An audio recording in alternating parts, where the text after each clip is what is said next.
एकनाथी भागवत अध्याय क्रमांक 7 श्लोक क्रमांक 31. आपण काल पाहिलं यदुराजाने अवधूताचं काय केलं, स्तवन केलं, त्याची स्तुती केली अवधूताची. अवधूताची म्हणजे जो साधू आहे, जो महात्मा आहे, त्या महात्म्याची लक्षणं काय आहे का नाही. महात्मा कसा परमानंदामध्ये स्वतःच्या स्वरूपामध्ये मग्न असतो, तो आनंदामध्ये स्वतःच्या मग्न असतो. अशा प्रकारे त्याचं स्तवन केलं आणि काय प्रश्न विचारले यदुराजाने. आपण ते काल पाहिलं काय प्रश्न विचारला की तुम्ही जे परमानंदामध्ये राहता, एवढा आनंदामध्ये समाधानामध्ये तुम्ही आहे, त्याचे लक्षण काय नेमकं, असं काय तुम्हाला भेटलं, असं तुम्हाला आत्मस्वरूप जे भेटलं, तुम्हाला जे आत्मज्ञान झाले, तुम्हाला असं काय केले, तुम्हाला ते आत्मज्ञान भेटलं की तुम्हाला काय झालं, एवढा आनंद मिळतोय. आमच्याकडे सगळे विषय असून आम्हाला एवढा आनंद मिळत नाही, तुमच्याकडे काहीच नसताना तुमच्याकडे एवढा आनंद आहे, ते आम्हाला सांगा. असं यदुराजाने आपण पाहिलं काल आणि परवा 2 दिवसामध्ये का नाही, त्याने केलेलं वर्णन सगळं. आज पाहू आता. ब्रह्मणवाच संती मे गुरवो राजन बहुव बुद्ध्यपाश्रिताः यथा बुद्धिमुपदाय मुक्त्वाः टामिहि तन शृणुः. श्लोक क्रमांक 32. तो ब्राह्मण म्हणाला, हे राजा, मी केवळ आपल्या बुद्धीने ज्यांचा स्वीकार केला आहे असे माझे पुष्कळ गुरु आहेत, ज्यांच्यापासून मी स्वतःच ज्ञान संपादन करून व मुक्त होऊन जगात फिरत आहे. ते कोणकोणते गुरु आहेत ते ऐक. काय सांगतो आता, आपण काल बघितलं ना, भगवंतांनी काय सांगितलं उद्धवाला, कारण भगवंत उद्धवाला सांगतात ना की एक दिवशी यदुराजा आणि अवधूताचा संवाद झाला होता. त्यावेळेस अवधूताने जे सांगितलं यदुराजाला ते मी तुला सांगतो, तू ध्यान देऊन ऐक. आता काय सांगतेत अवधूत, काय सांगतात बघा. अवधूत म्हणजे दत्तात्रय काय सांगतात यदुराजाला, पहा काय म्हणले. क्षीरसागर उचंबळला की कृपेचा मेघ गर्जनला, निज सुखाचा वाधवा आला तैसे बोलिला ब्रह्मणू.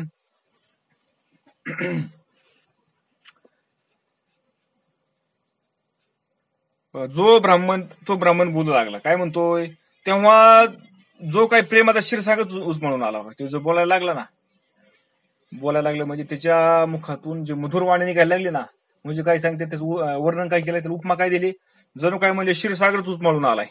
कशाचा? प्रेमाचा. कशाचा क्षीरसागर आहे? समुद्र आहे म्हणजे उचमळून आलाय, पण कशाचा? प्रेमाचा. म्हणजे समुद्रच आलाय म्हणजे कशाचा? प्रेमाचा उचमळून आलाय. किंवा कृपारूपी मेघाने गर्जना केली, किंवा काय झालं, कृपारूपी मेघ आलंय आणि त्याने मोठ्याने गर्जना केली, असे वाक्य म्हणले. का असं वाक्य लागलं की तू साधू बोलायला लागला, ते अवधूत बोलायला लागले म्हणून. म्हणजे त्यांच्या वाणीमध्ये एवढा गोडवा आहे. थोडक्यात काय सांगायचंय, त्यांच्या वाणीमध्ये काय आहे, एवढा मिठास आहे, गोडवा आहे त्यांच्या वाणीमध्ये, त्या माधुर्य आहे त्यांच्या वाणीमध्ये. कानाने ऐकलं की कवर पण ऐकत राहावं लागतं असं वाक्य. का? त्यांच्या ठिकाणी प्रेम आहे, कृपा आहे त्यांच्या ठिकाणी, दयाळूपणा आहे त्यांच्या ठिकाणी. म्हणून त्यांचे बोलले म्हणजे आत्मसुखाचा संदेशच होता. बघा, ज्याला आत्मज्ञान प्राप्त झालंय त्याला सुख मिळतं, त्यात काही नवलच नाही म्हणले. पण जो आत्मज्ञानी नाही ना अजून, त्याला सुद्धा त्याची वाणी ऐकली म्हणजे काय बघते, त्याला सुख मिळतंय म्हणजे एवढं माधुर्य त्या वाणीमध्ये. आणि म्हणून आत्मसुखाचा संदेश जणू काय तो, त्याचं बोलणं म्हणजे काय, खरंच भाऊ आत्मसुखामध्ये काय झालेले ते पूर्णपणे एकरूप होऊन गेलेला आहे. हा असा जणू काही संदेशच आहे त्यांच्या वाणीमधून. एक राजया चुडामणी यदू कुळदीप दिनमणी, धन्य धन्य तुझी वाणी निजगुणी निवविले. हे राजश्रेष्ठा, यदू कुळाला प्रकाशित करणाऱ्या सूर्या. बघा काय म्हणतोय ब्रह्म अवधूत, काय म्हणते, राजा तू सगळ्यात श्रेष्ठ आहे म्हणले, यदू कुळाला तू प्रकाशित करणारा मला सूर्य आहेस. यदू कुळाचा तू कोण आहेस? सूर्य आहे म्हणले. का? ते एक म्हणले तुझी वाणी धन्य आहे म्हणले. का? तू आपल्या गुणांनी तुम्हाला तृप्त केलेस. काय केले तू? तुझं गुण का? सात्विक गुण आहे तुझ्या ठिकाणी. आणि तू काय केलंय, माझं काय केलं, वर्णन केलं ना, तृप्त करून टाकलं म्हणले मला तू. राजा आणि सात्विको सिद्ध लक्षणे लक्षको, पृथ्वी माझी तोची एको न दिशे अनुको सर्वता. हे राजा, अरे तुझ्यासारखा दुसरा कुणीही या जगामध्ये सात्विक आणि सिद्ध लक्षण निघतो असा मला राजा दिसत नाही. राजा आहे, वरून कसा आहे, सात्विक आहे, आणि सात्विक असून परत काय त्याच्या ठिकाणी काय, सिद्धांची लक्षणं त्याच्यामध्ये आहे त्या राजामध्ये. म्हणून तर अवधूत जो महात्मा आहे का नाही, अवधूत कोण होतं, महात्मे होते ना, साधू होते. हे साधूवर त्याला ओळखू आले, कोणाला, यदुराजाला. कशामुळे आले? तेवढा अधिकार होता यदुराजाचा, त्याच्या ठिकाणी तेवढी सात्विक लक्षणं होते, त्याच्या ठिकाणी सिद्धांची लक्षणं त्याच्यामध्ये राजामध्ये सुद्धा काहीतरी होती, तेवढा अधिकार होता. म्हणून तो गुरु त्यांची कृपा झाली त्याच्यावरती. असं साधू कुणाला पण ओळखू येत नाहीत, पण तेवढा अधिकार लागतो साधू ओळखायला.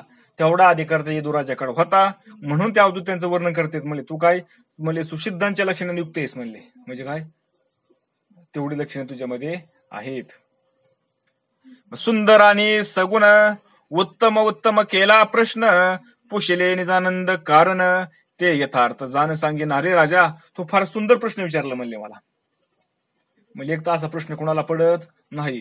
म्हणजे उत्तम गुणाने युक्त आहेस का, कारण तुझ्या ठिकाणी चांगले गुण आहे, सात्विक गुण आहे तुझ्या ठिकाणी, आणि तू अधिकारी आहे ज्ञानाचा, म्हणून तुला हे काय झाले हे तुला प्रश्न पडले. म्हणजे असं कुणाला पण सुचत नाही म्हणजे असं विचारायला का नाही. म्हणून तू मला निजानंदाचे कारण विचारलेस, आणि तुझ्या ठिकाणी असं सात्विक गुण असल्यामुळे, कारण तू का म्हणे ऐका सात्वाचे सामर्थ्य करवी परमार्थ अहर्निशी. काय म्हणले सत्वगुणाचं सामर्थ्य ते परमार्थ करून देतो. अहर्निशी ती पण कसा अहर्निश सतत सतत परमार्थामध्ये त्याला त्या जीवाला हे करून टाकतो, परमार्थामध्ये ओढून देतो, त्याला परमार्थ प्राप्त करून देतो त्या जीवाला. कोण सत्वगुण. आणि असं असताना सत्वगुण शुद्ध सत्वगुण त्या राजाच्या ठिकाणी होता, म्हणून तर त्या राजाला काय झालं हे अवधूत ओळखू आले, किंवा त्याला ते त्याच्या ठिकाणी ते राजासाठी प्रकट झाले. थोडक्यात का राजाचा अधिकार तयार झाला होता, आणि राजाला उपदेश करण्यासाठी ते अवधूत जणू काय सद्गुरूच्या रूपाने प्रकट भगवंताने ते योजनाच केली त्याच्यासाठी. आणि म्हणून राजाला प्रश्न पडला, राजाने प्रश्न विचारला त्यांना की तुम्ही जे तुम्हाला जे मूळ स्वरूपाचा जे आनंद प्राप्त झाला आहे, तुम्ही जे परमानंदामध्ये राहतात त्याचे कारण काय ते मला कृपा करून सांगा. हा जो तुम्हाला प्रश्न विचारलाय म्हणले का फार सुंदर प्रश्न आहे म्हणले हा.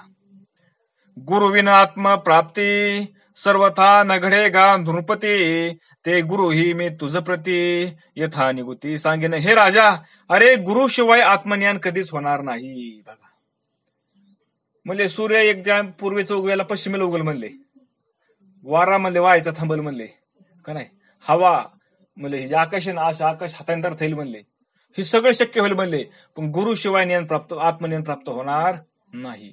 कुणी किती जरी प्रयत्न केले ना गुरुशिवाय आत्मज्ञान प्राप्त करायचा होणार नाही. त्याचा काय फक्त आग्रह शिल्लक राहील, मी प्राप्त करेन, पण प्राप्त त्याला होणार नाही.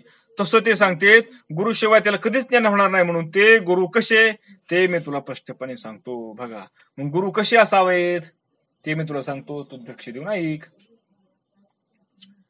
निज बुद्धीच्या विवेक स्थिती बहुत गुरु म्या केले असते, जे जे सद्गुण म्या देखिले भूती ते ते स्थिती तो गुरु. बघा काय केलं म्हणले मी राजा, अरे स्वतःच्या बुद्धीत विवेक जागृत करून. आता अवधूतांचे गुरु कोण होते, सद्गुरु त्यांचीच वडील होते का नाही, त्यांचीच वडील होते ना आत्री ऋषी. आणि त्याच्यानंतर पण त्यांनी परत काय केलं, त्यांचे ते विचार करत असताना त्यांनी परत स्वतःच्या बुद्धीने परत विवेक जागृत करण्यासाठी अनेक गुरु केले म्हणले मी. का गुरु म्हणले त्यांना बाकीच्यांना, कारण त्यांच्याकडनं मला जे लागणारा गुण आहे तो गुण मी काय घेतला त्यांच्यामधून घेतला, त्यांनी मला दिला नाही मी घेतला, त्यांच्यामध्ये मी शोधला तो गुण, त्याच्या ठिकाणी त्या गुणाचं लक्षण मी पाहिलं, आणि तो एक चांगला गुण वाटेल तो तुम्ही त्यांच्याकडनं घेतला, म्हणून मी त्यांना गुरु केले म्हणले. जे जे सद्गुण मला विशिष्ट व्यक्ती का नाही, जे जे मला काय व्हायचं सद्गुण म्हणजे चांगले गुण आहे त्यांच्यामधले जे विशिष्ट असणारे मला जे व्यक्ती असेल प्राणी असतील त्यांच्यामध्ये मी ते पाहिले आणि मी त्यांना गुरु केले. बुद्धीने अंगीकारले गुणा निज धरले धारणा, ते नेहमी मुक्त झालो जाना स्वेच्छा आट्यानी करीत असे. अरे मी बुद्धीने त्यांची गुण स्वीकारले. काय केलं बुद्धीने, आता मन बुद्धी चित्ताने अहंकार याला अंतःकरण म्हणायचं, आणि अंतःकरणातला एक भाग आहे बुद्धी, म्हणजे त्या बुद्धीने त्यांचे गुण स्वीकारले.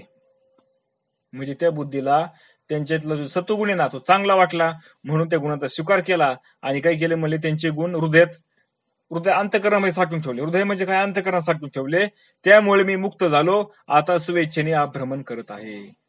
म्हणजे काय केलं मी फैसला करून टाकला आता कसं वागलं पाहिजे कसं राहिलं पाहिजे. आपण पुढे पाहणारच आता त्यांनी कोणता गुण घेतला कोणाकोणाकडनं का नाही, आणि कोणता गुण घेऊन ते कसे मुक्त झाले आपण ते पाहणारच आहोत. आणि त्यामुळे काय झालं म्हणले मी मुक्त झालो. म्हणजे काय, आता मला ज्ञान झालं, मला बोध झाला. आता काय बोध झाला मला, कुठलं ज्ञान झालं मला की एक परमात्मा सोडून दुसरं कोणीच नाही आता. म्हणून माझ्या ठिकाणी जी भ्रांती होती ती भ्रांती निघून गेली. आणि आता म्हणून मी काय करतोय सगळ्या ठिकाणी भ्रमण करतोय. सहज कसा भ्रमण करतोय, माझ्या आनंदामध्ये नित्य आनंदामध्ये भ्रमण करतोय म्हणले मी. संसारो तरवया मुख्य सद्बुद्धी गाराया, रिगमो नाही अनिका उपाया व्यर्थ काया सिनावे. अरे म्हणले हे राजा या संसारामधून जर तरुण जायचं असेल तर मुख्यतः विवेक सद्बुद्धी लागते. विवेकयुक्त कशी लागते सद्बुद्धी? चांगली बुद्धी पाहिजे, ती पण विवेकाने कशी युक्त पाहिजे. विवेकाने युक्त म्हणजे त्याच्या ठिकाणी विवेक पाहिजे. विवेक म्हणजे काय? सार आणि असराचा विचार करता आला पाहिजे त्याला. चांगलं काय आणि वाईट काय याला ज्याचा फैसला करता येतो ना त्याला म्हणायचं विवेक. आणि हा तर बुद्धीमध्ये पाहिजे. नाहीतर बुद्धी आहे परमार्थ करावा लागते पण विवेकच नाही, काय कामाचा तो?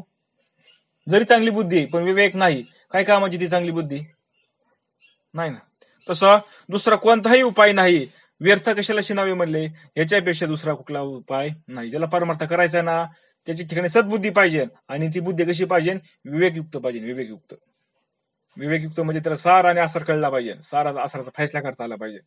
म्हणजे त्याचा विचार करता आला पाहिजे सार आणि असराचा. सद्बुद्धी नाही ज्यापाशी तो संसाराची अंधनी दाशी. वसंत नाही अहर्निशी दुःख भोगाशी अनंत. ज्याला विवेक नसतो बघा, ज्याला काही नाही आता विवेक नाही तो जणू काही संसाराला अंधन दिलेल्या दाशी सारखंच आहे. बघा विवेकच नाही म्हणले, जणू काही संसाराला अंधन दिलाय म्हणले. तो आता नुसतं आनंद दिलाय का तर संसाराचा तो दाशी झालाय म्हणले. आनंद देऊन दाशी. परत दाशी म्हणजे काय असतं? फक्त सेवा करायची त्यांनी. म्हणजे काय? मूर्खाचं कष्ट करायचं त्या संसारामध्ये, सतत कष्ट करीत बसायचं, हजारो दुःख भोगत बसायचं. म्हणजे काय? ही लक्षण आहे म्हणजे संसाराची दाशी होणं. संसाराची दाशी. संसार म्हणजे इथलं कुठला संसार आहे? जन्म मरणाचा संसार. जन्माला यायचं, मरायचं, यायचं, मरायचं का नाही? ही त्यांचं त्यांचं ते हे काय झालंय? ही त्यांचं एक गिरायकच झालं बा त्याचं. कोणाचं? त्या संसाराचं. का? त्याच्या ठिकाणी विवेकयुक्त अशी बुद्धी नाही म्हणून. सद्बुद्धी नाही हृदय भुवनी तेथे वैराग्य नुपजे मनी. मा तो तरेल कैसिनी विवेक स्वप्नी न देखे. अरे ज्याच्या हृदयरूपी घरामध्ये विवेक बुद्धी नाही बघा, ज्याच्या काय हृदयरूपी घर आहे, हृदयरूपी घरामध्ये काय विवेक बुद्धी नाही. हृदयरूपी घर म्हणजे अंतकरण, आणि त्या अंतकरणामध्ये विवेकाची बुद्धी म्हणजे विवेक बुद्धी नाही. म्हणजे बुद्धी आहे त्याच्या ठिकाणी, विचार करतोय पण त्याला सारासारचा फैसला करता येत नाही.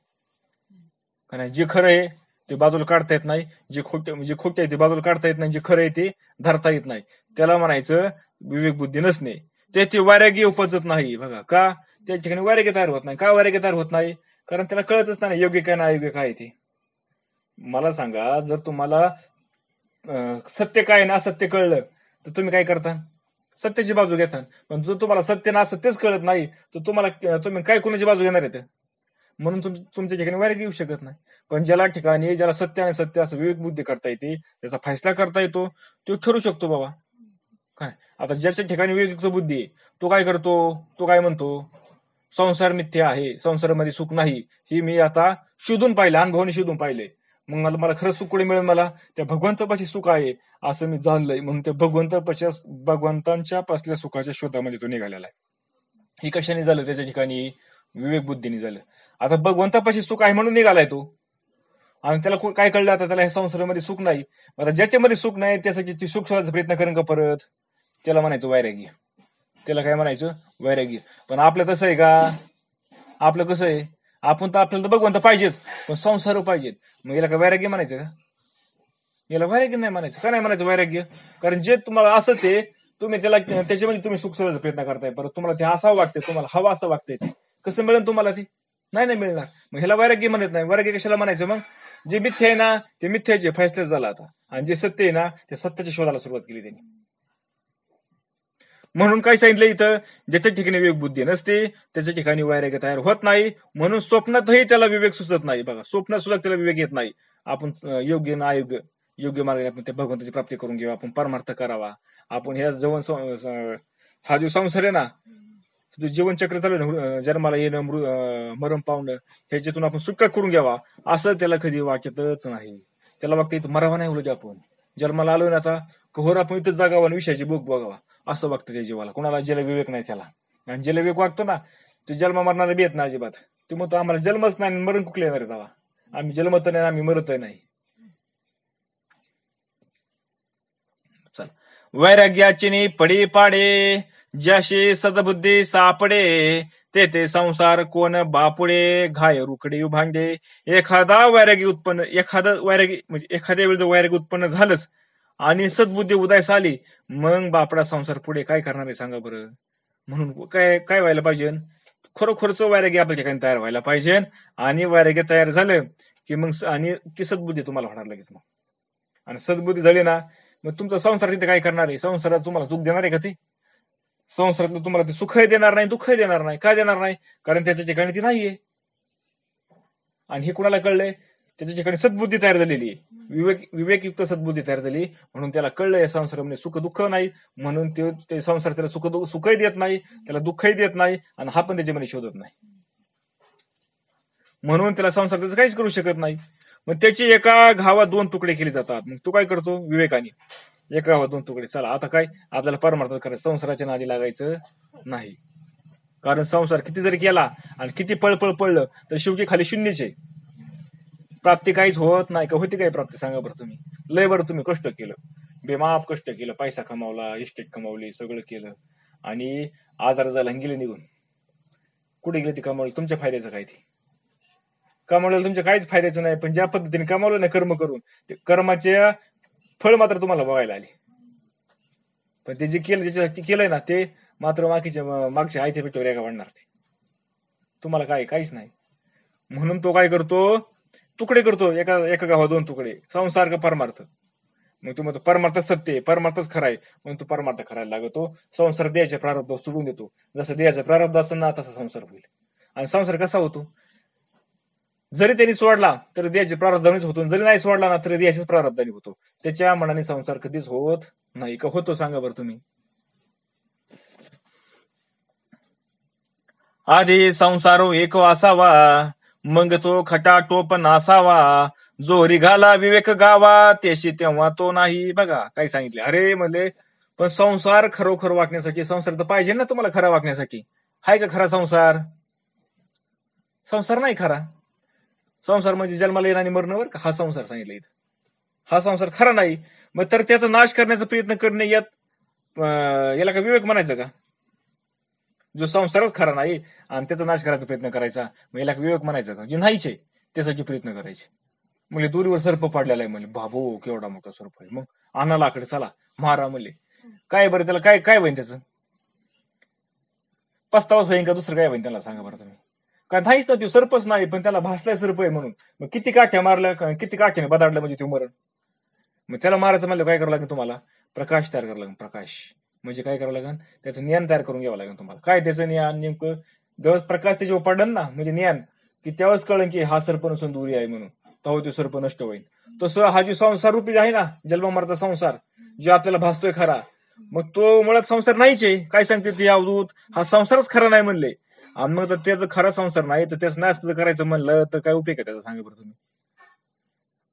मग जर आपल्याला बरं खरा वागतोय ना, आपल्याला खरा साधू संतांनी काय सांगितलं? तो खरा नाही, खरा तर वागतोय. मग जर खरा वागतोय म्हणल्यावर त्याचा नाश करायचा असेल तर त्याला त्याच्यामध्ये मरून नाश होईल का? ते नेमका संसार म्हणजे काय ते जाणून घ्यावं लागेल आपल्याला. तो कशामुळे भासतोय आपल्याला खरा, ते त्याचं मुळापासून जाणून घ्यावं लागेल. त्याला म्हणायचं ज्ञान. आणि संसार जाणून घ्यायचं म्हणल्यावर संसार जाणून घेण्याच्या आधी आपण कोण आहे ते जाणून घेतलं पाहिजे. मी कोण आहे नेमका. जेव्हा मी कोण हे जाणलं गेलं ना, की संसार ऑटोमॅटिक संसाराचं ज्ञान होतं आपल्याला. खरा का खोटा आहे ते. संसाराचं काय होतं? मनाने ज्ञान होतं ते खरं आहे का खोटं आहे म्हणून. आणि असंच ज्यावेळेस होतं त्यावेळेस मग त्याला काही प्रयत्न करायची गरज आहेत का? याला म्हणायचं त्याला ज्ञान झालं म्हणजे काय? त्याला प्रकाश पडला त्याच्यावरती, त्याला कळलं की तो संसारच नाही. मग कशासाठी प्रयत्न करायचे आता? रात्रंदिवस कशासाठी पळायचा आता? हे समजतं ना त्याला. म्हणजेच यालाच म्हणायचं विवेकाच्या गावाला जायला निघाला तो आता. म्हणजे काय? विवेकाचा आता त्याच्या ठिकाणी विवेक यायला लागला. त्याच्या पुढे संसार टिकत नाही. ज्याच्या ठिकाणी विवेक आहे ना त्याच्या पुढे कधीच संसार टिकत नाही. त्याच्या पुढे संसार राहत नाही. येते लक्षात. संसार नाशाशी मूळ, साह्य प्रज्ञाची केवळ, तिचे ज्याला आढळ बळ, होय मृगजळ संसारू. मुख्य बुद्धीच काय? ते संसाराचा नाश करू शकते. आता बघा इथं किती भारी सांगितलं, किती सुंदर सांगितलं. म्हणजे संसाराचा नाश करायचा आहे ना, मग संसाराचा नाश करायचा म्हणजे संसार कुठं बसलेला आहे? आपल्या बुद्धीमध्ये बसलाय. मग आता तिचा नाश करायचं म्हणलं कोणी नाश केला पाहिजे? बुद्धीतूनच बाहेर काढला पाहिजे ना, तेव्हा त्याचा नाश होईल. मग त्याला नाश करणार कोणाच्या मध्ये सामर्थ्य? संसाराचा नाश करण्याचं फक्त बुद्धीमध्ये. म्हणून तर माऊली सांगतात बुद्धीचे वैभव अन्य नाही दुजे, एका केशव राजे सकळ सिद्धी. काय बुद्धीचे वैभव? एक परमात्मा सोडून दुसरं काहीच नाही. हे ज्यावेळेस बुद्धीला पकतं ना, हे ज्यावेळेस बुद्धीला कळतं ना, तेव्हा संसाराचा ऑटोमॅटिक नाश होतो. नाश करावा लागत नाही त्याचा. कारण नाश करायचा म्हणजे आधी पाहिजे तेव्हा नाश करायचा. एखादी वस्तू पाहिजे ना, तेव्हा आपण तिला मारली, झोडून काढली, तोडून काढली, मारून टाकली तर काहीतरी होईल, तेव्हा तिचा नाश होईल. पण ते नाहीच म्हणलं तुझं काय नाश होणार आहे. म्हणून सत्याचं ज्ञान करून घ्यावं लागेल. आणि सत्याचं ज्ञान केल्यानंतर जे काय जे मिथ्या आहे, जे असत्य ते मनाला नाही सवय. एकदा सूर्य उगवला की अंधार राहतो का? त्याला म्हणावं लागतं का अंधार तुझा बरं आता सूर्य उगवलाय, असं म्हणावं लागतं की त्याला? नाही ना. तिकडे सूर्य उगायला लागले हा म्हणाला लगेच पाय काढून घेतो. तसं सत्याचं ज्ञान व्हायला लागलं की असत्य असणार जे मिथ्या आहे ते काय होतं किंवा निघून जातं. म्हणून तिचे बळ जर आगळ असेल तर संसार मृजपणे मिथ्या करतो. कुणाचं बळ पाहिजे? बुद्धीचं बळ. बुद्धीचं बळ जर असेल ना, तसं बुद्धीमध्ये सामर्थ्य असेल ना, काय करायचं? फैसला करायचा, विवेक तयार करायचा, सारासार काढायचा, तर हा संसार मृगजळप्रमाणे काय होतो? मिथ्या करतो. त्याच्या लक्षात येतं संसार काय होतो, आपण काय होतो, मनानेच काय होतं लगेच नष्ट होऊन जातो, शिल्लक राहत नाही. कसं शिल्लक राहील सांगा बरं तुम्ही? मृगजळाचं पाणी तुम्हाला दिसतंय आणि तुम्ही तिथे शोध घ्यायला निघाले, म्हणजे बघा किती पाणी आहे म्हणून. किती पाणी आपण जवळ जाऊन पाहू म्हणून पाहायला गेले तर जवळ गेलं तुम्हाला दिसेल का पाणी? नाही दिसतं ना. पण लांबून तुम्हाला पाणी दिसतंय, त्याच्यामध्ये काय बरं प्रतिबिंब पडतंय झाडांचं, गाड्यांचं, का नाही, सगळं होतंय त्याच्यामध्ये. पण त्याचं जवळ गेलं काय आहे का? काहीच नाही. तसं म्हणले चांगलाच त्या बुद्धीने विचार केला ना, बुद्धीने फैसला केला ना, बुद्धीने सारासाराचा विचार केला, विवेकयुक्त बुद्धीने. बरं का, इथं कोणती बुद्धी सांगितली? विवेकाने युक्त असणारी बुद्धी, का नाही, त्याला सद्बुद्धी म्हणलंय. त्या बुद्धीने चांगल्या प्रकारे विचार केला तर काय होते? त्या संसाराचा ऑटोमॅटिक नाश होतो. का नाश होतो? कारण त्या बुद्धीने नेमकं मी कोण आहे हे शोधलंय. काय शोधलंय त्या बुद्धीने? मी कोण आहे नेमकं हे शोधलंय. आणि हे मात्र सद्गुरूच्या कृपेशिवाय होऊ शकत नाही. म्हणून म्हणून काय अवधूत काय सांगतेत? म्हणून ऐका बघा. मग जे मी गुरु सांगेन म्हणे, ते जणीच प्रज्ञेची लक्षणे, हे उपायने घेणे त्या जनेश विवेके. अरे मी जे गुरु तुला सांगणार आहे ना, त्याची आपल्या बुद्धीने परीक्षा करावी. काय कर म्हणले बघा, मी काय केलंय? मग ह्या बुद्धीचा निश्चय होण्यासाठी, बुद्धीला संसार मिथ्या होण्यासाठी मी काय केले? गुरु केले म्हणले. आणि त्या गुरुंची आपल्या बुद्धीने तू काय कर, त्यांची परीक्षा करा म्हणले आता. आणि योग्य तो गुण घ्यावा असं मला वाटलं, म्हणून मी काय केलं? जे चांगले गुण आहे तो गुण घेतला आणि बाकी जे अवगुण येतं ते टाकून दिले. जो चांगला गुण आहे तो घेतला, बाकीचे जे अवगुण आहेत ते टाकून दिले. हेची मराठी या भाका, सांगेन ते सावध आहे का, जेने शिष्याचा आवाका पडे ठाऊका प्रत्यक्ष. म्हणून एकनाथ महाराज म्हणतात, त्या अवधूताने जे सांगितले ते आता प्राकृत भाषेत सांगतो, निकलक्षपूर्वक ऐका. बघा, ज्या म्हणजे दत्तात्रयाने जे सांगितलं ना यदुराजाला, ते तुम्हाला मी काय करतो, ह्या प्राकृत म्हणजे मराठी भाषेमध्ये तुम्हाला मी सांगतो. तुम्ही काय करा? बारीक ध्यान देऊन, लक्ष देऊन ऐका. त्यामुळे काय होईल? तुमच्या शिष्याची ग्रहणशक्ती कशी असते इथे एक काय, त्यामुळे शिष्याची जी ग्रहणशक्ती असते ना, म्हणजे कशी असते ते स्पष्ट समजेल. म्हणजे त्या शिष्याने कसं श्रवण करावं ते समजेल म्हणले तुम्हाला. नुसतं ऐकायचं. आज प्रवचन ऐकलं, उद्या कीर्तन ऐकलं, परदिवशी परत प्रवचन ऐकलं, कीर्तन ऐकलं, कारण सत्संग ऐकला, सगळं केलं म्हणले, सगळं श्रवण केलं म्हणले. पण शिल्लक पण इथं राहिलं काय? काहीच नाही. विचारच नाही त्याच्यावरती केला. मग काही उपयोग आहे का त्याचा? नाही. तसं म्हणले मी काय केलं? एक एक गुण पाहिला म्हणले प्रत्येक प्राण्यामध्ये, जीवामध्ये, मनुष्यामध्ये, आणि त्याच्याकडून चांगला गुण घेतला, वाईट गुण टाकून दिले. म्हणजेच जो शिष्य आहे, ज्या शिष्याने सद्गुरू केलेले, सद्गुरू जे सांगतात ते सांगत असताना त्या शिष्याने काय करायचं? ते कसं स्वीकारायचं, त्यातलं नेमकं काय स्वीकारायचं, सार कसं घ्यायचं, आसाराचा कसा त्याग करायचा ही समजलं म्हणले. म्हणजे शिष्याने काय करायचं? श्रवण करायचं, आणि त्या केलेल्या श्रवणाचं मनन कसं करायचं, का नाही, सार आणि आसाराचा फैसला कसा करायचा हे समजलं म्हणले. त्यामुळे तुम्ही काय करा? बारीक लक्ष देऊन ऐका. एक प्रज्ञेची लक्षणे, सांगेन दृष्टांतपणे, सुपचाळणी रांधणे, घेणे त्याजने विवेके. म्हणे अरे आता म्हणले आता अगोदरची जी बुद्धीची लक्षणं आहेत ना, आता काय सांगतो तुला म्हणले? बुद्धीची लक्षणं. बुद्धी कशी असावी म्हणले ते दृष्टांत देऊन सांगतो म्हणले. एखाद्या धान्यासारखी ती सुपात घातली, पाखडून चाळणीने चाळून घ्यावी. म्हणजे जसं एखादं धान्य काय घेतलं, सुपामध्ये घेतलंय, आणि आपण सुपामध्ये कसं पाखडतात त्याला, असं हलवतात आणि काय करतात? वर उडवतात धान्य. असं धान्य वर उडावलं की जे चांगलं धान्य आहे ते अलीकडे येतं, आणि जे आसार आहे ते काय होतं? पुढे निघून जातं म्हणजे खाली पडतं डायरेक्ट जाऊन. बरोबर का ना? असं पुढं पुढे जातं ना, गुळून गुळून गुळून गुळून पुढे गेलं की त्याला अजिबात काय करायचं, असं बाजूला काढून टाकायचं. म्हणजे काय करायचं थोडक्यात, त्या बुद्धीला सार आणि असराचा फैसला करता आला पाहिजे. सार सार घेता आलं पाहिजे आणि असर बाजूला काढता आलं पाहिजे. अशी चालणी करता आली पाहिजे त्या बुद्धीला. आणि तेच त्या बुद्धीने करायचं आणि त्यालाच विवेक म्हणायचं, त्या विवेकाचं शहाणपण त्याला म्हणायचं. आणि ते हवे तेवढे ठेवायचं आणि जे नको असेल ते टाकून द्यायचं. जेवढं चांगलं तेवढं घ्यायचं आणि जे चांगलं नसेल ते टाकून द्यायचं. हे बुद्धीला कळलं पाहिजे.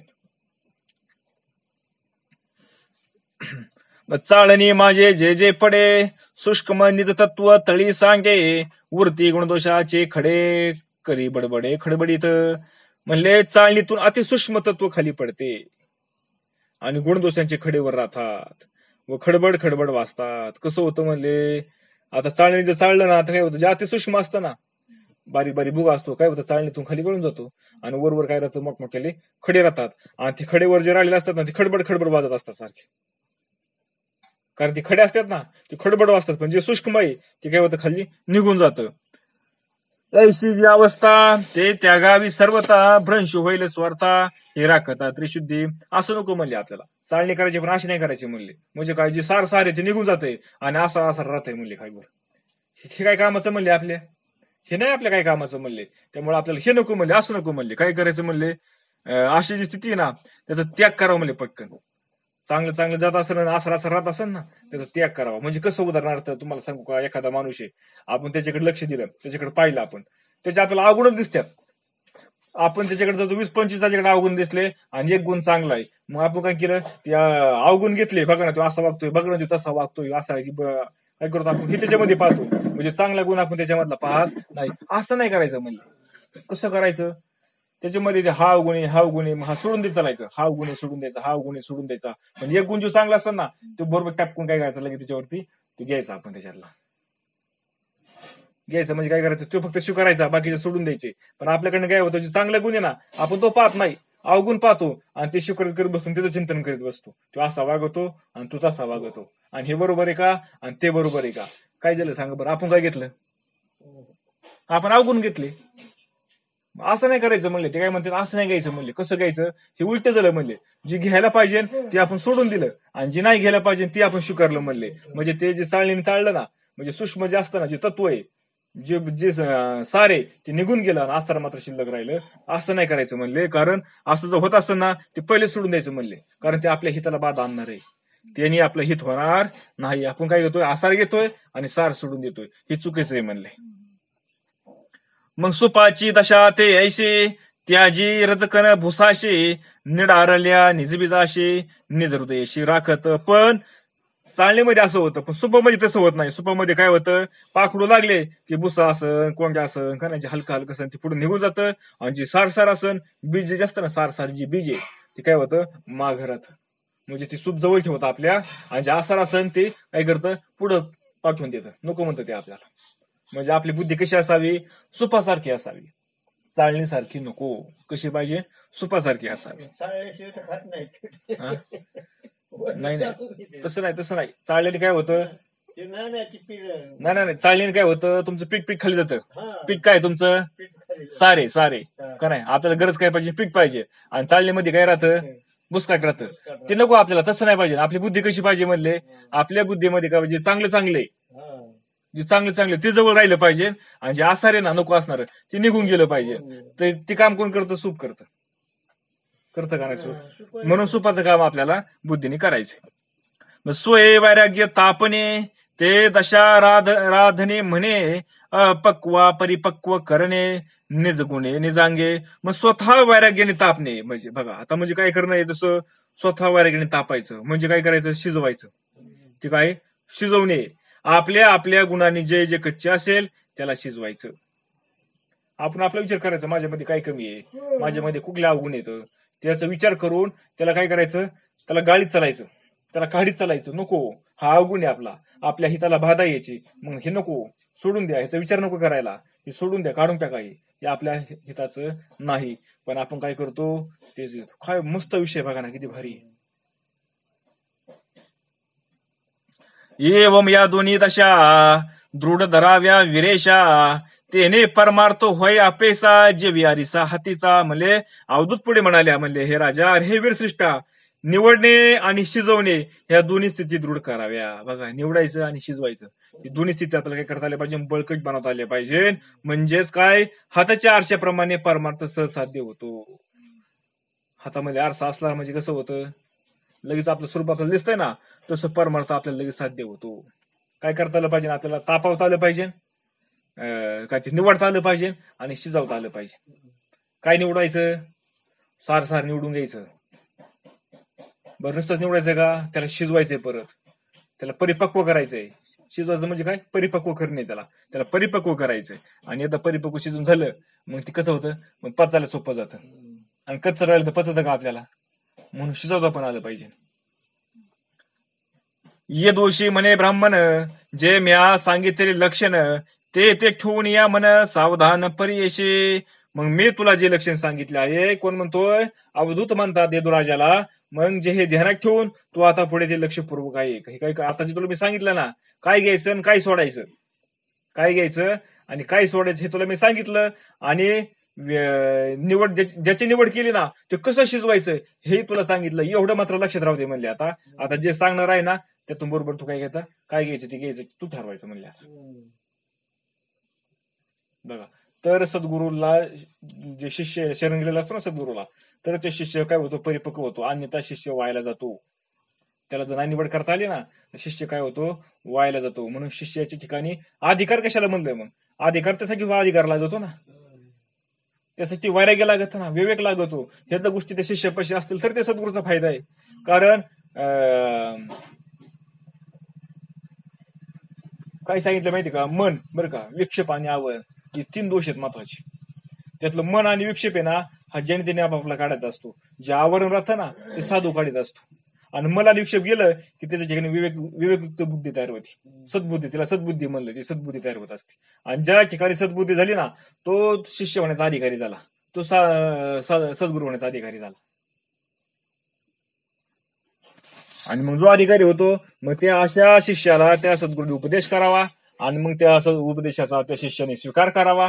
आणि त्यातून मग त्याने काय करावा, त्याच्यातून परत सार निवडून काढावा. त्याला शिजवा म्हणजे काय करणं, त्याचा विचार करणं, सतत विचार करणं. त्याचं म्हणजे काय करणं, त्याचा विचार करणं, कसं आहे ते, काय आहे माझं स्वरूप, कसं आहे आत्मस्वरूप, कसं आहे, आसार काय, सार काय, त्याचा सतत विचार करणं म्हणजे ते शिजवणं. आणि आता ते शिजवून परिपक्व झालं की आता ते पचायला हलकं जातं, मग त्याचं अपचन होत नाही आपल्याला. पण जर ते कच्चं राहिलं, म्हणजे विचार जर अपरिपक्व राहिला, तर ते परिपक्व होत नाही. मग त्याला ते पचायला जड जातं, मग रडतो, मला माझ्याच बाबतीत का बरं असं होतं, आणि मीच का असं झालं, आणि मीच असं काय केलं होतं, आणि लागला रडायला. आणि सद्गुरू सांगितलेले विचार गेले त्याची कुठे काय म्हणजे काय झालं, त्याला अपचन झालं, त्याला ते पचलं नाही. म्हणून चला असू द्या.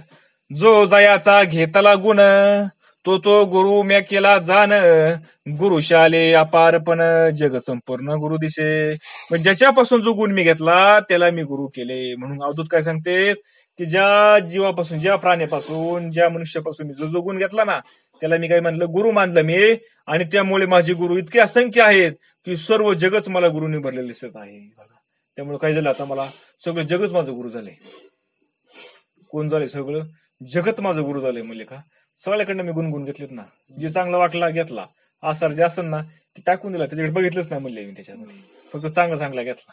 आपण काय करतो, आपण चांगलं बघत नाही, आपण वाईट गुण बघतो. मला खरं सांग बरं, काय दिसतं बरं आपल्याला, काय दिसतं आपल्याला, त्याचं क्रोध दिसणं आपल्याला, ते लावड बोललेलं दिसणं आपल्याला, का नाही, तो कसा फसवतोय आपल्याला ते दिसणं आपल्याला.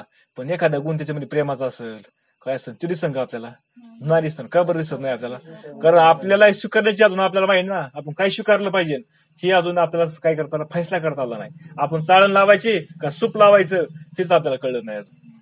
म्हणून तर आपण परिपक्व होत नाहीत, अजून अपरिपक्वच येत, आपलं शिजतच नाही आपलं. तर काय कसं काय शिजन, आपण घेतलंयच काय सगळं, आणि मग ते शिजन का.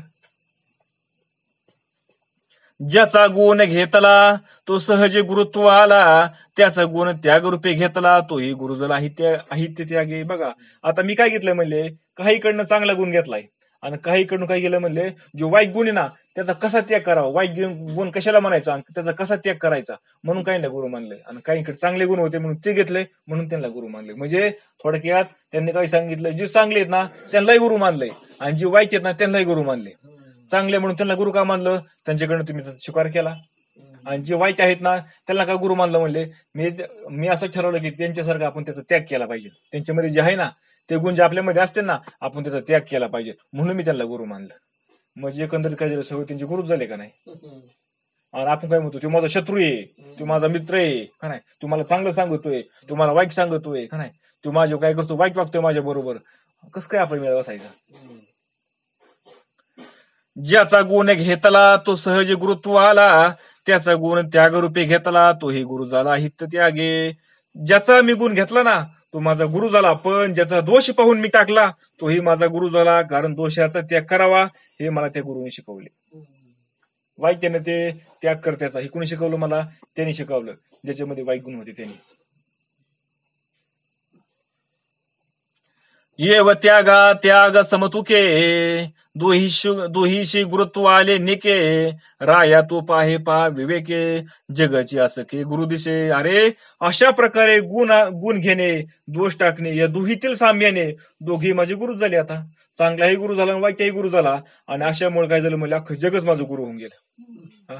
आणि तू पण जसं मी असा विचार केला ना, तू पण राजा असाच विचार करून पहा, म्हणजे तुला सर्व जग गुरुमय दिसल. म्हणून त्याला सगळं जगत काय दिसत होतं, त्यांना सगळं सद्गुरू दिसत होतं. आपल्याला न दिसण्याचं कारण म्हणजे हेच आहे. आपल्या चुका कळल्या का, आपल्या काय त्या काय होतं आपलं नेमकं, आपली चूक काय होती आपल्याला समजलं असेल ना. हा, ही चूक आपली होती. चला, एक चांगला विषय आम्हाला मिळाला आता परत. ऐसे पाता सावकाशी गुरुत्व आले जगाशी, हेची साधन जयापाशी तोचे परमार्थाशी साधकू. हे फार सावकाश पाहायचे असते म्हणजे, असं नाही की आता गाई बघितलं आणि लगेच कळत, असं आहे का नाही म्हणले. आधी त्याच्या जवळ जायचं म्हणले, त्याच्यासंग चर्चा करायची, किंवा त्यांचे लांबून त्याचं निरीक्षण करायचं. तो कसा वागतोय, तो कसा बोलतोय, तो कसा राहतोय, त्याचं कसं आचरण करतोय, मग त्यातून चांगलं काय वाईट काय सावकाश म्हणले पाहायचं आणि त्याचा विचार करायचा. आणि मग काय करायचं, म्हणजे चांगलं असेल ते घ्यायचं, वाईट असेल ते सोडून द्यायचं. हे सगळं करावं लागतं म्हणले. आणि असं करता करता म्हणजे सर्व जग आपले गुरु होत असते राजा. म्हणून ज्याच्या पाशी हे साधन असते ना, आणि त्यालाच परमार्थ साधत. आता कोणतं साधन आहे, ज्याच्याकडे सूप आहे ना, सूप, ज्याच्याकडे काय सूप आहे, सूप म्हणजे काय काय करतं सूप, सार जवळ घेतं आपल्या आणि असं ती पुढे टाकून देतं ना, असं असतं जी सद्बुद्धीचं सूप आहे ना ज्याच्याकडे, त्याला हा परमार्थ साधता येतो. अन्यथा राजा त्याला परमार्थ साधता येणार नाही. मग आपली चुका कुठं होत्यात, हे नुसतं वाचायचं नाही ऐकायचं नाही आपल्याला. हे आपल्यामध्ये ठीक आहे, ह्यांना सगळ्याला ही जगत गुरु दिसलं होतं, हा जगत परमात्मा सगळ्याला दिसतोय. आणि साधू संतांनी पण ते सांगितलं, हा सगळा विठ्ठलचे म्हणजे बारल्याला, मग त्यांना विठ्ठल दिसतो, मग आपल्याला काय दिसत नाही. तर ह्याला हे कारण आहे, आपल्याला काय दिसत नाही आपल्याला, तर त्याला हे कारण आहे. ऐशे सांगता अचाट, तुझं वाटेल हे कचाट, तरी गुरु सांगा श्रेष्ठ श्रेष्ठ, मानिले वरिष्ठ निज बुद्धी. म्हणून असे हे विलक्षण प्रतिपादन ऐकून तुला आश्चर्य वाटेल म्हणजे राजा, माझ्या वाटेल मग काय, म्हणून माझ्या मनाने काय केलंय, मी जे श्रेष्ठ गुरु मानलेत ना त्यापैकी तुला मी मुख्य सांगतो. मला जे जास्त आवडलेले आहेत ना त्यातले पण मला जास्त चांगले वागतात ना, जास्त फायद्याचे वागतात ना, त्यातले मुख्य तुला सांगतो. मला सगळे सांगू शकत नाही, कारण काय सांगू, अख्खं जगच गुरु आहे म्हणले, तुला काय सांगू म्हणले. तू तरी काय ऐकणार आहे. म्हणून जे मुख्य आहे ना ते तुला सांगतो, तू ध्यान देऊन ऐक.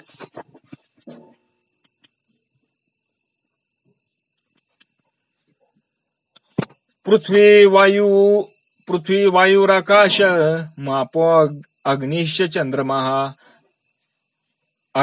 चंद्रमा रवी, कपोतो आज गरम सिंधो, पतांगो मधो कुध्वजहा, मधुहा हरिनौमिनाः, पिंगला कुरार्भकः, कुमारी शरकुत सर्पम, उनरनाभी सुपेश कृतः. श्लोक क्रमांक 33 आणि 34. म्हणून हे राजा बघा, दत्तात्रयाने सांगितले त्यांना की जे 24 गुरु दत्तात्रयांचे, त्यातले पृथ्वी, वायू, आकाश, जल, अग्नी, चंद्र, सूर्य, कपोत, अजगर, समुद्र, पतंग, भ्रमर, हत्ती, भृंग, हरिण, मासा, पिंगला, वेश्या, टिटवी, बालक, कुमारी, व्याध, सर्प, जाळे विणणारे कोळी, कुंभारीन, माशी, असे 24 प्रकारचे गुरु आहेत म्हणले. थोडक्यात सांगत ना. म्हणून गुरु सांगिन अशेष, संख्या प्रमाण 24, त्याचे नावे तू परिस सावकाश सांगेन. म्हणून अवधूत म्हणाले, म्हणले हे राजा, अरे एकंदर मुख्य गुरु सांगतो तुला ऐक, तर त्यांची संख्या 24 आहे. आणि काय ते लक्ष देऊन ऐक, तुला मी सांगतो. पृथ्वी, वायू, आकाश अग्नी आपशितांश 7वा तो चंडांश कपोत परीचा 8वा पृथ्वी वायू आकाश अग्नी जल शितांश म्हणजे चंद्र 7वा चंडाशू 8वा कपोत कपोत म्हणजे कबूतर अजगर सिंधू पतंग मधु बक्षिका गजभुंग हरिण मीन वेश्या सांग नावे सुभाग पिंगला अजगर समुद्र पतंग मधमाशी हत्ती भृंगू हरिण मासा पिंगला नावाची सुंदर वेश्या पृथ्वी आणि लेकरू कुमारी आणि शर्कारू सर्पकातनी पेशस करू युतुकिने गुरु 24 टिटवी लहान मुलगा कुमारी बाण करणारा लोहार साप कोळी व कुंभारीण माशी असे एकंदर 24 गुरु आहेत.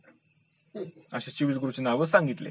पाववा या तत्व 25वे 24वा गुरूंशी उपासावे विवेकयुक्त स्वभावे गुरु भजा बेनिज बुद्धी म्हणून 25वे जे ब्रह्मतत्व ते जाणण्यासाठी या 24 गुरूंची उपासना करावी.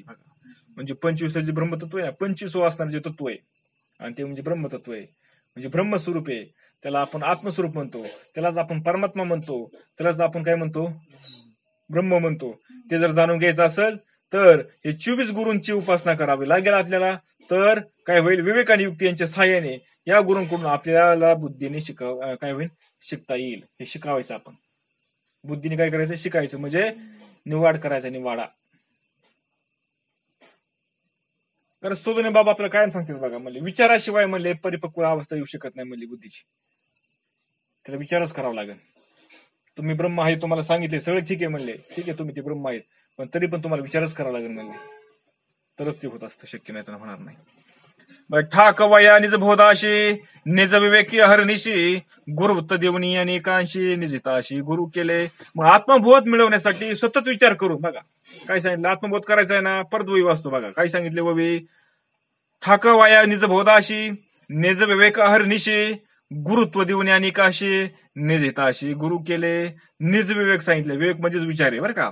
आत्मबोध मिळवण्यासाठी सतत विचार करून या अनेक गोष्टींनी मी गुरु केले. काय करायचं आत्मस्वरूप मला मिळव आत्मबोध प्राप्त करून घ्यायचा आहे ना म्हणून मी काय केलं सतत विचार केला. कोणता विचार केला सत काय ना असत काय आणि असं सोडून दिलं आणि सत मात्र स्वतःचा जे विचार आहे तो जवळ ठेवला आणि त्यामुळे काय केले म्हणले मी अनेक गोष्टींना मी गुरु केलेले आहे. कोण युक्ती कोण विचारू कोण लक्षणे कोण गुरु केला तो निर्धारू सविस्तर उपदेश म्हणून कोणत्या युक्तीने कोणाला कोणत्या विचाराने आणि कोणत्या लक्षणे मी कोणाला गुरु केले ते सविस्तर सांगतो म्हणले. ऐका हे 24 गुरु सांगितलेत ना मग त्या 24 गुरु मधून मी काय काय शिकलो कुणाकडनं सद्गुण काय घेतला का नाही कुणाकडनं काय त्याग केला जे शिकलं मी ते सांगतो. एक राजावरील नृपती ये तुम्ही गुरु हो राजेश्व चतुर्विशांती जराश्रिता शिक्षा वृत्तीर्भिरे तेषा मनवंतर शिक्षा मिहात्मना. श्लोक क्रमांक 35. हे राजन मी या 24 गुरूंचा आश्रय केला यांच्या चरित्रावरून मी स्वतःला शिकण्यास योग्य असे ग्राह्य व त्याज्य असे अर्थ समजून घेतले. श्लोक क्रमांक 35. एक राजवरी नृपती विवेक धवल चक्रवर्ती गुरु संख्या तुझ प्रती यथा निगुती सांगितली. म्हणून हे निर्मल विवेक व्यासणाऱ्या चक्रवर्ती राजेश्वरा एक मी तुला गुरूंची बरोबर संख्या सांगितली आहे. काय सांगितली तुला 24 संख्या सांगितली गुरूंची ऐक म्हणले तुला मी सांगतो आता. यांची या शिक्षिता वृत्ती शिकलो आपुलिया युक्ती मग पावलो आत्मस्थिती विकल्प भ्रांती सांगून म्हणून त्यांच्यापासून घेण्यासारखे गुण मी आपल्या बुद्धीने शिकलो. त्यांच्यापासून जे गुण आहेत ना ते गुण घेण्यासाठी मी काय केलो आपल्या बुद्धीने म्हणजे माझ्या बुद्धीने मी शिकलो विचार केला आणि विकल्पाची भ्रांती सोडून आत्मस्थितीला प्राप्त झालो. काय केलं त्यांच्याकडे जे गुण घेतलं त्याच्या बुद्धीमध्ये शिकलो म्हणजे काय केलं त्या बुद्धीने विचार केला ते बुद्धीमध्ये साठवलं आणि त्या बुद्धीमध्ये साठवल्यामुळं जे विकल्प होता जे संशय होता जे शंका होत्या त्या शंका सगळ्या पळून गेल्या म्हणले राहिलीच नाही म्हणले शिल्लक. का नाही राहिल्या म्हणले का नाही राहिल्या बरं कारण जर आत्मस्वरूप जे काय परमात्मा सोडून दुसरं काहीच नाही हे तर जगतच नाही हे ज्यावेळेस कळलं त्यावेळेस माया हे जगत किंवा हे माया गाडवलं काय करावं लागणार बरं तुम्हाला सांगा बरं. सोनने बाबा कायम सांगतात आपल्याला म्हणले दोरीवरचा साप आहे म्हणले साप दिसलाय म्हणले तुम्हाला तुम्ही लाकडे घेऊन त्याला मारायला गेले म्हणले पण ज्यावेळेस तुम्हाला त्याचं ज्ञान झालं आता हा साप नाही ही दोरी पडलेली मग त्या दोरीवर बसलेला साप आहे तो साप गाळवला तुम्हाला काय करावं लागणार आता काहीच नाही मनाने गेला तो का तुम्हाला सत्याचं ज्ञान झालं ना, तसं म्हणले त्या बुद्धीने विवेकयुक्त बुद्धीने विचार केल्यामुळं साराचा फैसला झाला, आत्मस्वरूपाची मला ओळख झाली, आणि आत्मस्वरूपाची ओळख ज्या ठिकाणी झाली त्या ठिकाणी माया आणि जगत घालवलं काय करावं लागेल त्याला. आणि जर जात नसेल तर खरं आपण विचार केला का त्याचा, नाही तर नुसतंच म्हणायचं का मग मला असं का होत नाही आणि मला अनुभव कधी येईल का नाही, मला जगतच दिसतंय. अरे पण दिसतंय, पण त्याचा तू विचार कर ना. ज्यावेळेस विचार होईल त्यावेळेस ही बाजूला निघून जाणार आहे, सगळं शिल्लक राहत नाही खाली काही. आतो यद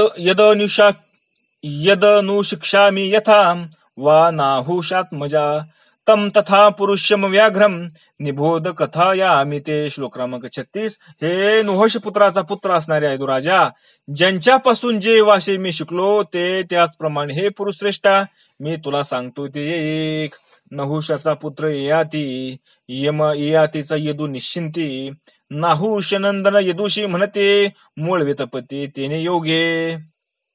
बघा काय, नहुष राजाचा असणारा जो पुत्र तो ययाती, आणि ययातीचा पुत्र यदू म्हणून त्याला यदूला नहुष नंदन म्हटले आहे.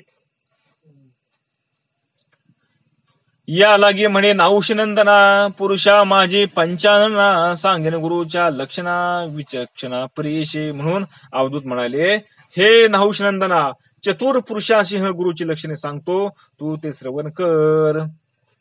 ज्या गुरुचे जे शिक्षित मी शिकलो सुनिश्चित, ते सांगेन समस्त सावध चित्त करी राया. म्हणून ज्या गुरुचा जो गुण ग्राह्य होता तोच मी शिकलो. जे गुण कोणते ते सविस्तर सांगतो, तो ते एक वया गुरु लक्षण, यदुने सर्वांग केले श्रवण, आरती बुडून या मन सावधान परिसतू.